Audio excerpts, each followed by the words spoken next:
Picture this. It is a freezing January night in upstate New York. Temperatures have dropped below zero. Millions of households are running their heaters at full capacity. And then, with no warning, the lights go out. Not because of a storm, not because of equipment failure, because a Canadian politician decided to flip the switch. That scenario is no longer hypothetical. Ontario Premier Doug Ford announced a 25% surcharge on every kilowatt of electricity exported to the United States, affecting 1.5 million American homes and businesses across New York, Michigan, and Minnesota. Then he said something that should alarm every energy policy expert on the continent. I will not hesitate to shut the electricity off completely. This is not a trade dispute about steel tariffs or dairy quotas. This is a sitting government leader threatening to weaponize critical infrastructure that millions of Americans depend on to heat their homes, run their hospitals, and keep their lights on. And the terrifying part is that he has the leverage to do it. The United States imports 85% of its electricity from Canada. There is no strategic electricity reserve. There is no backup switch. Power must be generated and consumed in real time, and right now, the country supplying that power is furious. In the next 10 minutes, we are going to unpack exactly how this energy standoff escalated, why the American grid is far more vulnerable than most people realize, what both sides are actually calculating behind the rhetoric, and where this is headed next. To understand how electricity became a weapon, you have to follow the chain of escalation step by step. In early 2025, President Donald Trump imposed 25% tariffs on most Canadian goods. Energy resources faced a separate 10% duty. The stated justification involved border security and fentanyl trafficking, but the tariffs landed on one of the most deeply integrated trade relationships in the world. Canada hit back with 25% retaliatory tariffs on 30 billion Canadian dollars worth of American imports, targeting dairy, beverages, plastics, steel, and aircraft parts. Then Doug Ford escalated beyond conventional trade retaliation. On March 4th, he announced the 25% surcharge on Ontario's electricity exports, effective immediately. Ontario's Energy Minister Stephen Lecce put it plainly, the United States needs Canada's power. The data supports that claim. New York alone imported 7.7 terawatt-hours of Canadian electricity in 2024, more than any other state, valued at hundreds of millions of dollars. The New York Independent System Operator is interconnected with both Ontario's grid and Hydro-Quebec, allowing imports of up to 4,600 megawatts. Ford estimated the surcharge would add roughly 100 Canadian dollars per month to each affected American household's bill and generate between 300,000 and 400,000 Canadian dollars per day for Ontario. Grid operators immediately went into emergency mode. Both the New York Independent System Operator and ISO New England filed emergency proposals with the Federal Energy Regulatory Commission, requesting authority to collect potential import duties on Canadian electricity. Both operators stressed that they believe electricity should not be subject to tariffs and that grid operators should not serve as tax collectors, but the legal uncertainty left them no choice. ISO New England disclosed that Canadian imports served approximately 11% of New England's load over 5 years and estimated that a 10 to 25% tariff could cost consumers between $66 million and $165 million annually. On March 11th, Trump doubled down, announcing he would raise tariffs on Canadian steel and aluminum to 50%, explicitly citing Ontario's surcharge as the trigger. Ford suspended the surcharge that same day after discussions with Commerce Secretary Howard Lutnick. The 50% tariffs were subsequently walked back. But here's what matters. The surcharge is paused, not canceled. Ford stated that a 1-month pause means nothing but more uncertainty and vowed that until the threat of tariffs is gone for good, Ontario will not relent. Canada then imposed a separate round of 25% retaliatory tariffs on 29.8 billion Canadian dollars worth of American steel, aluminum, and cast iron products effective March 13th, and challenged both the Section 232 tariffs and the broader tariffs at the World Trade Organization. This did not come out of nowhere. But what makes this moment historically unique is that energy infrastructure has almost never been weaponized between allied nations.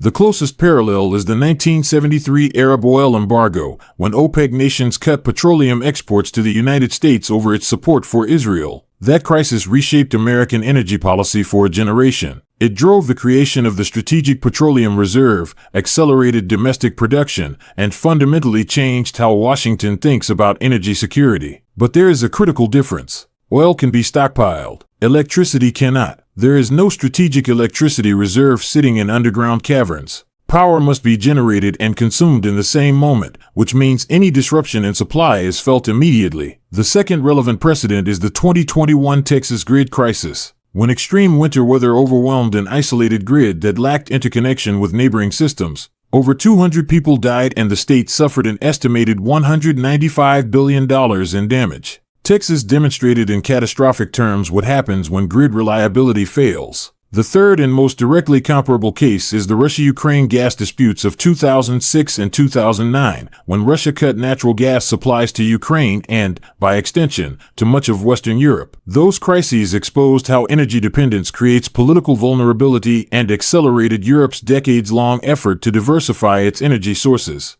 North America is now learning the same lesson, except the dependency runs in the opposite direction, with the United States relying on its northern neighbor rather than the other way around. Now let us break down the multiple dimensions of this crisis, starting with the legal framework. There is no established legal mechanism for imposing tariffs on electricity flowing through integrated grids. The Federal Energy Regulatory Commission accepted the emergency proposals from both grid operators effective March 1, 2025, making tariff collection procedurally possible. But FERC did so under extraordinary circumstances, acknowledging the legal novelty. Both operators must submit informational filings quantifying costs every 6 months for 3 years. The fundamental legal question remains unresolved. Does the President have authority under Section 232 of the Trade Expansion Act to impose tariffs on electricity? Section 232 was designed for physical goods like steel, not for electrons flowing through shared transmission lines. Legal scholars at Georgetown and Columbia have argued that electricity markets operate on real-time dispatch, marginal pricing, and reliability mandates that simply do not map onto traditional customs enforcement. Canada's WTO challenge adds another layer, but WTO dispute resolution typically takes years, meaning any ruling will arrive long after the immediate crisis has played out. The political calculations are equally complex. For Ford, the surcharge serves dual purposes. It is both a defensive economic measure and an electoral positioning tool. Ontario is Canada's manufacturing heartland and auto sector hub. Trump's threatened 25% tariffs on vehicles and auto parts, temporarily exempted until April 2nd, would devastate Ontario's economy if reimposed. Ford is positioning himself as the leader willing to fight back, and polling shows it is working. He has also called on Alberta Premier Danielle Smith to impose export taxes on oil, noting that Alberta provides 4.3 million barrels per day to the United States. Ford said, "You want to talk about a trump card that will instantly change the game?" He added that if gas prices rise by $1 per gallon, Americans will lose their minds. For Trump, the calculus is different. His tariff strategy assumes trading partners will absorb costs rather than retaliate against American consumers. Ontario's surcharge directly contradicts that assumption. Minnesota Governor Tim Walz seized on the vulnerability, saying the first victims of Trump's trade war are Minnesotans struggling to pay skyrocketing electric bills.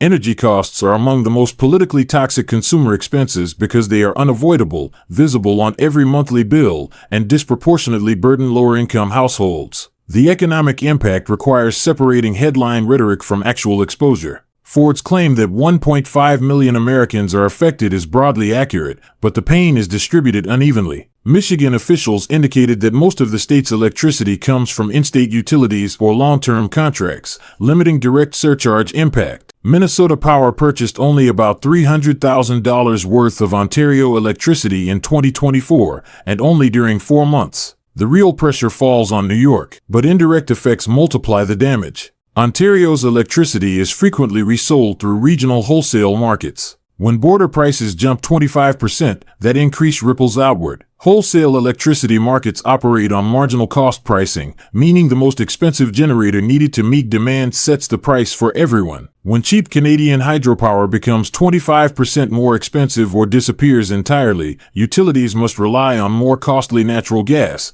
and every consumer on the grid pays more. ISO New England's estimate of $66 to $165 million in annual costs captures only direct tariff exposure, not these secondary pricing effects. Public opinion and media coverage have split along predictable lines with one notable exception. Conservative American media has framed Ford's threat as Canadian economic aggression. Progressive outlets have emphasized the self-inflicted nature of the crisis, blaming Trump's tariffs for provoking the retaliation. But Canadian media across the entire political spectrum has been remarkably unified in supporting Ford. Polling by Angus Reid in early March found that over 80% of Canadians supported counter-tariffs. The most underreported angle is grid reliability. Matt Helms from the Michigan Public Service Commission offered what may be the most important warning in this entire saga. Any action to limit or disrupt cross-border flows removes a layer of protection and makes all of us, Canadians and Americans alike, more vulnerable to grid-scale outages. That statement received a fraction of the attention given to Ford's dramatic rhetoric. Internationally, the dispute has drawn concern from European energy regulators, where similar cross-border integration exists.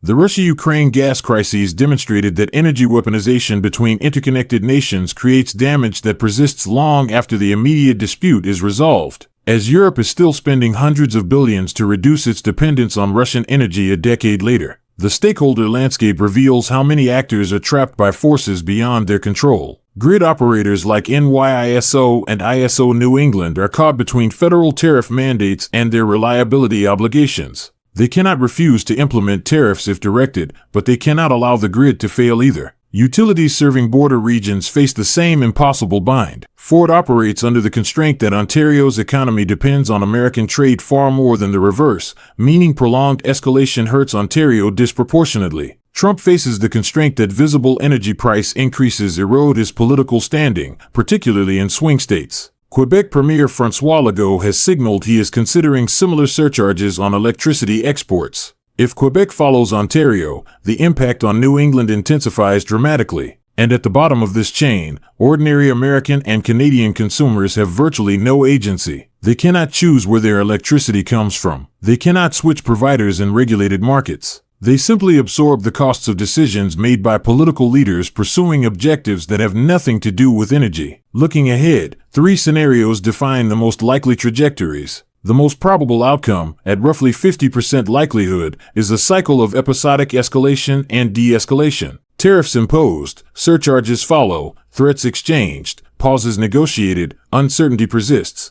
markets adjust, consumers pay, repeat. Each cycle ratchets up baseline costs and erodes investor confidence in cross-border energy infrastructure. The optimistic scenario, at roughly 25% probability, involves a comprehensive trade agreement that removes energy from the tariff battlefield entirely. This likely requires either a shift in American trade policy or a negotiated framework addressing Trump's stated concerns about border security. The pessimistic scenario, also at 25% probability, involves sustained escalation during a period of extreme weather. If Ontario reimposed its surcharge and Quebec joined during a severe cold snap or summer heat wave, reduced Canadian imports combined with peak domestic demand could trigger emergency grid conditions across the northeastern United States. The critical dates to watch are April 2nd, when auto tariff exemptions expire, and any announcement from Quebec on electricity surcharges. Each represents a potential inflection point. It is essential to acknowledge that trade disputes involving critical infrastructure are inherently unpredictable because political calculations can shift overnight based on a single poll, a single media cycle, or an unrelated geopolitical crisis. Here's the bottom line. What this dispute reveals is a contradiction that cannot hold. North American energy infrastructure was built over decades on the assumption of stable, cooperative cross-border relationships.